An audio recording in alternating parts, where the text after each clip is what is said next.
Sir Mysore பருப்பும் போட்டிருக்கீங்க sir. Mysore பருப்பு இதுல வந்து புரதச்சத்துக்கள் இருக்குதுமா. தோலுக்கு வந்து புரதச்சத்துக்கள் நிறைய வேணுங்க. அந்த தன்மை பூரா இதுல இருக்கிறதுனால தான் நம்ம வந்து பயன்படுத்துறோம். அடுத்தது என்ன இருக்குன்னு பாத்தீங்கன்னா, இந்த ஸ்கின் வந்து ரொம்ப வந்து மென்மையா இருக்கும். அடுத்தது பளபளப்பா இருக்கும். அதுக்காக தான் மைசூர் பருப்பு நம்ம பயன்படுத்துறோம். கடலை பருப்பு பத்தி சொல்லுங்க சார்.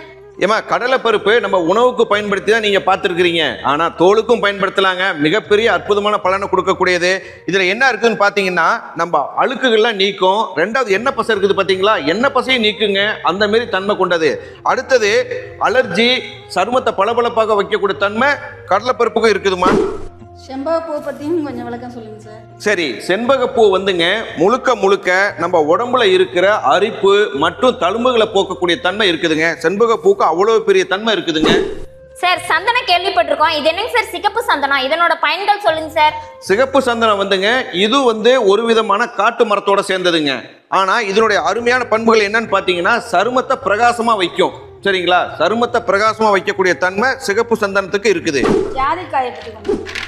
இந்த ஜாதிக்காயில வந்து பாத்தீங்கன்னா vitamin C and vitamin B இருக்குதுங்க. பாருங்க எவ்வளவு சத்துக்கள் இருக்குதுங்க. அதுக்கு அடுத்தது பாத்தீங்கன்னா தோல் பிரச்சனைகளை தீர்க்கக்கூடிய தன்மை இதுக்கு இருக்குதுமா.